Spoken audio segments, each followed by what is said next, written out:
കേരളത്തിലെ കോൺഗ്രസ് പാർട്ടിയുടെ യുവനേതാക്കളിൽ പ്രധാനപ്പെട്ട ഒരാളാണ് ശബരിനാഥൻ. അരുവിക്കരയുടെ മുൻ MLA ആയിരുന്നു. യൂത്ത് കോൺഗ്രസിൻ്റെ മുൻ സംസ്ഥാന വൈസ് പ്രസിഡൻ്റാണ്. നിലവിൽ അദ്ദേഹം തിരുവനന്തപുരം കോർപ്പറേഷനിലെ കോൺഗ്രസിൻ്റെയും UDFൻ്റെയും പാർലമെൻ്ററി പാർട്ടി ലീഡറും കൂടിയാണ്. എന്നാൽ ശബരിനാഥൻ്റെ ഭാര്യയായിട്ടുള്ള ദിവ്യ S. അയ്യർ എന്ന IAS ഉദ്യോഗസ്ഥ കോൺഗ്രസ് അണികൾക്കും അതുപോലെ തന്നെ അനുഭാവികൾക്കും സൈബർ പോരാളികൾക്കും വലിയ എതിർപ്പുള്ള ഒരു വ്യക്തിത്വമാണ്. രണ്ടാം പിണറായി സർക്കാരിൻ്റെ കാലത്ത് CPMൻ്റെ ചോട്ടാ നേതാക്കൾക്ക് വേണ്ടി പോലും പരസ്യമായി സ്തുതിഗീതങ്ങൾ പാടിയതും ഫേസ്ബുക്ക് പോസ്റ്റ് ഇട്ടതുമാണ് ദിവ്യ S. അയ്യരോട് കോൺഗ്രസ് അനുഭാവികൾക്ക് പോലും ഇത്രമാത്രം വിരോധമുണ്ടാകുവാനുള്ള ഒരു കാരണം. ഒരു പരിധിവരെ ദിവ്യ S. അയ്യരുടെ ഈ നിലപാടുകൾ പാർട്ടിക്കുള്ളിൽ ശബരിനാഥനെ പോലും പ്രതിരോധത്തിലാക്കിയിരുന്നു എന്നതും വസ്തുതയാണ്. ഏതൊക്കെയാണെങ്കിലും കോൺഗ്രസ് പ്രവർത്തകർക്ക് അത്ര സ്വീകാര്യമൊന്നുമല്ലായിരുന്നുവെങ്കിൽ കൂടിയും ദിവ്യ S. അയ്യർ എന്ന IAS ഉദ്യോഗസ്ഥ CPMന് എന്നും വേണ്ടപ്പെട്ടവരായിരുന്നു. രണ്ടാം പിണറായി സർക്കാരിൻ്റെ കാലത്ത് വിഴിഞ്ഞം പോർട്ടിൻ്റെ MD സ്ഥാനം പോലുള്ള നിർണായക പദവികളിലേക്ക് അവരെ നിയമിക്കുകയും ചെയ്തിട്ടുണ്ട്.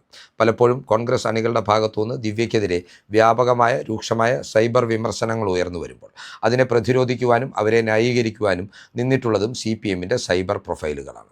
അധികാരത്തിന് പുറത്തു പോയിട്ടും ദിവ്യയ്ക്ക് കൊടുത്തിരുന്ന ഈ രാഷ്ട്രീയ സംരക്ഷണം തുടരുമെന്ന സന്ദേശമാണ് ഇപ്പോൾ CPM ജനങ്ങൾക്ക് കൈമാറുന്നത്. ദിവ്യ S. അയ്യരെ വിഴിഞ്ഞം തുറമുഖത്തിൻ്റെ MD സ്ഥാനത്ത് നിന്ന് VD സതീശൻ സർക്കാർ മാറ്റി നിർത്തിയത് അഴിമതിക്ക് കുടപിടിക്കാനാണെന്നും അത് ഗൗതം അദാനിയുമായിട്ടുള്ള ഡീലിൻ്റെ ഭാഗമായിട്ടുള്ള ഒരു നീക്കുപോക്കാണെന്നും ആരോപണവുമായി രംഗത്തെത്തിയിരിക്കുന്നത് CPMൻ്റെ കണ്ണൂർ ജില്ലാ സെക്രട്ടറി ആയിട്ടുള്ള KK രാഗേഷാണ്. ഇനി KK രാഗേഷ് എന്തിനു വേണ്ടിയാണ് ദിവ്യ S. അയ്യർക്ക് വേണ്ടി ഇത്ര ശക്തിയുക്തം മുൻപോട്ട് വരുന്നത് എന്ന് ചോദിച്ചാൽ അതിന് ചെറിയൊരു ഫ്ലാഷ് ബാക്ക് ഉണ്ട് എന്ന കഥ നാം മറന്നു പോകരുത്.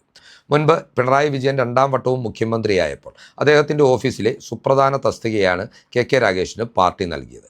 മുഖ്യമന്ത്രിയുടെ ഓഫീസിലെ സർവ്വശക്തന്മാരിൽ ഒരാൾ കൂടിയായിരുന്നു ആ ഘട്ടത്തിൽ KK രാഗേഷ്. പിന്നീട് അതിലും പ്രധാനപ്പെട്ട, പാർട്ടിയെ സംബന്ധിച്ചിടത്തോളം അതിലും പ്രധാനപ്പെട്ട പദവിയായിട്ടുള്ള കണ്ണൂർ ജില്ലാ സെക്രട്ടറി പദവിയിലേക്ക് അദ്ദേഹത്തെ പാർട്ടി നിയോഗിക്കുകയും ചെയ്തു. ഇത്തരത്തിൽ മുഖ്യമന്ത്രിയുടെ ഓഫീസിൽ നിന്ന് വിടുതൽ നേടിക്കൊണ്ട് കണ്ണൂർ ജില്ലാ സെക്രട്ടറിയായി KK രാഗേഷ് ചുമതല ഏറ്റെടുക്കുവാനായി പോയപ്പോൾ ആ സാഹചര്യത്തിൽ അദ്ദേഹത്തെ പുകഴ്ത്തിക്കൊണ്ട് ദിവ്യ S. അയ്യർ ഒരു ഫേസ്ബുക്ക് പോസ്റ്റ് പങ്കുവച്ചിരുന്നു.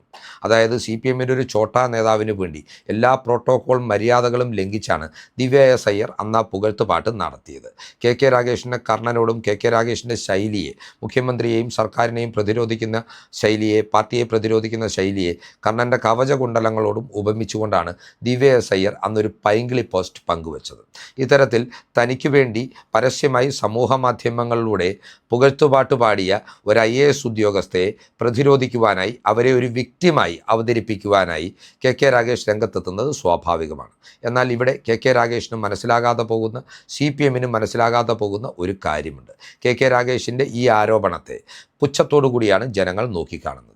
VD സതീശൻ എന്ന മുഖ്യമന്ത്രിയെ സംബന്ധിച്ചിടത്തോളം കേരളത്തെ പുരോഗതിയിലേക്ക് നയിക്കും എന്ന വാക്കാണ് അദ്ദേഹം ജനങ്ങൾക്ക് നൽകിയത്. കേരളത്തെ പുരോഗതിയിലേക്ക് നയിക്കുവാനുള്ള, സുസ്ഥിര വികസനത്തിൻ്റെ നാളുകളിലേക്ക് നയിക്കുവാനുള്ള തൻ്റെ കർമ്മ പദ്ധതിയുടെ ഭാഗമായി കേരളത്തെ ഒരു പോർട്ട് സിറ്റിയായി ഡെവലപ്പ് ചെയ്യുമെന്നുള്ള ആശയവും പ്രഖ്യാപനവും VD സതീശൻ നേരത്തെ മുതൽ തന്നെ നടത്തിയിരുന്നു. തൻ്റെ ബഡ്ജറ്റിലും അത് അദ്ദേഹം ആവർത്തിച്ചിട്ടുണ്ട്. ഇത്തരത്തിൽ അങ്ങനെ ഒരു പദ്ധതിയുമായി മുൻപോട്ട് പോകുമ്പോൾ അതിൽ നിർണായകമായ പങ്ക് വഹിക്കേണ്ട ഒരു സ്ഥാപനമാണ് വിഴിഞ്ഞം പോർട്ട് എന്ന് പറയുന്നത്. അതുകൊണ്ട് തന്നെ മുഖ്യമന്ത്രിക്ക് കൂടുതൽ വിശ്വാസമുള്ള, കൂടുതൽ കാര്യപ്രാപ്തിയുണ്ട് എന്ന് മുഖ്യമന്ത്രിയും സർക്കാരും വിശ്വസിക്കുന്ന ഒരു ഉദ്യോഗസ്ഥനെ വിഴിഞ്ഞം പോർട്ടിൻ്റെ MD സ്ഥാനത്തേക്ക് കൊണ്ടുവരുവാനുള്ള എല്ലാ സ്വാതന്ത്ര്യവും സർക്കാരിനുണ്ട്. സ്വാഭാവികമായും ഭരണതലത്തുണ്ടാകുന്ന അഴിച്ചുപണികളുടെ ഭാഗമായി ദിവ്യ S. അയ്യരെ തദ്ദേശ വകുപ്പിൻ്റെ പ്രിൻസിപ്പൽ സെക്രട്ടറിയായി മാറ്റുകയും ചെയ്തിട്ടുണ്ട്.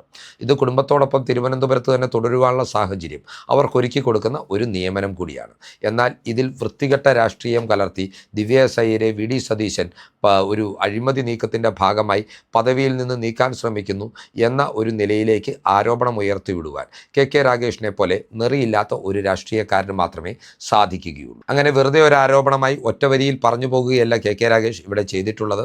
തനിക്ക് പുകഴ്ത്തുപാട്ട് പാടിയ IAS ഉദ്യോഗസ്ഥയെ കൂട്ടുപിടിച്ച് VD സതീശൻ എന്ന ജനകീയനായിട്ടുള്ള മുഖ്യമന്ത്രിയുടെ ക്രെഡിബിലിറ്റിയാണ് അദ്ദേഹം ചോദ്യം ചെയ്യുവാൻ ശ്രമിക്കുന്നത്.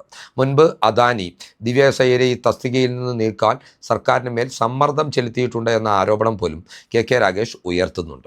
എന്നാൽ പിണറായി വിജയൻ അതിന് വഴങ്ങിക്കൊടുത്തില്ല എന്നും, എന്നാൽ VD സതീശൻ അധികാരത്തിലെത്തിയതിന് തൊട്ടു പിന്നാലെ മംഗലാപുരം ഡീലിൻ്റെ ഭാഗമായി ദിവ്യ S. അയ്യരെ മാറ്റി നിർത്തിയെന്നുമാണ് KK രാഗേഷ് പറയുന്നത്.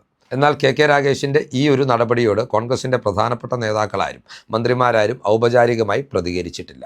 അത്രയൊന്നും പ്രതികരിക്കുവാനുള്ള റേഞ്ച് കേരള രാഷ്ട്രീയത്തിൽ കെ രാഗേഷിന് കൽപ്പിച്ചു കൊടുക്കേണ്ട എന്നതുകൊണ്ട് തന്നെയാവാം ഇത്തരത്തിൽ അദ്ദേഹത്തിൻ്റെ ഈ അടിസ്ഥാനമില്ലാത്ത ആരോപണത്തെ കോൺഗ്രസ് നേതൃത്വവും മന്ത്രിമാരുമെല്ലാം അവഗണിച്ച് കളയുന്നത്. എന്നാൽ കോൺഗ്രസ് സൈബർ അണികൾ ഇതിന് കൃത്യമായ മറുപടികളുമായി രംഗത്തും എത്തിയിട്ടുണ്ട്. ദിവ്യ കാര്യത്തിൽ അവരുടെ ഭർത്താവായിട്ടുള്ള ശബരിനാഥൻ ഇല്ലാത്ത ആശങ്കയൊന്നും കെ രാഗേഷിന് വേണ്ട എന്നൊരു വാദമുഖം ഇവിടെ കൃത്യമായി തന്നെ കോൺഗ്രസ് പ്രവർത്തകർ സമൂഹ മാധ്യമങ്ങളിൽ അവതരിപ്പിക്കുന്നുണ്ട്.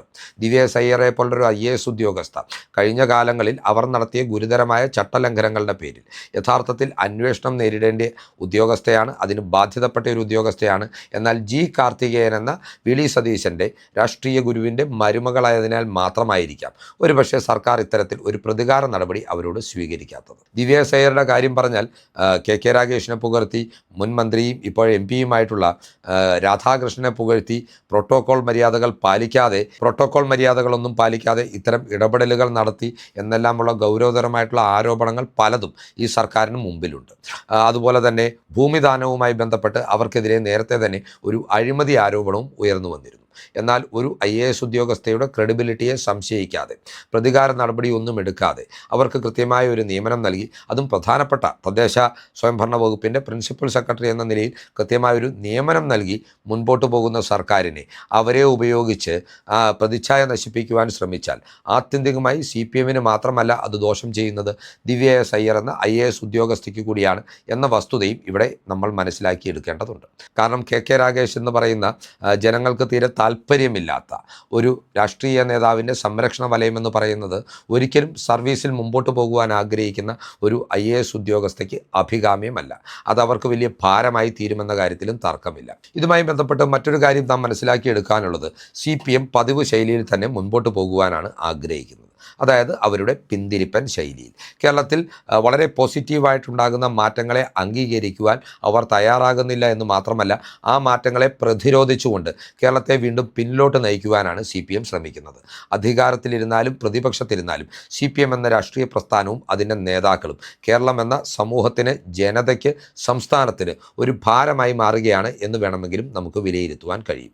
കെ രാഗേഷിനെ പോലുള്ള നേതാക്കൾ ഇത്തരം അടിസ്ഥാനരഹിതമായിട്ടുള്ള ആരോപണങ്ങളുമായി പൊതുജന മധ്യത്തിലേക്ക് ഇറങ്ങുന്നത് യഥാർത്ഥത്തിൽ വി സതീശൻ്റെ സർക്കാരിൻ്റെയും വി സതീശൻ എന്ന മുഖ്യമന്ത്രിയുടെയും ക്രെഡിബിലിറ്റി വർദ്ധിപ്പിക്കും എന്ന കാര്യത്തിലും തർക്കമില്ല.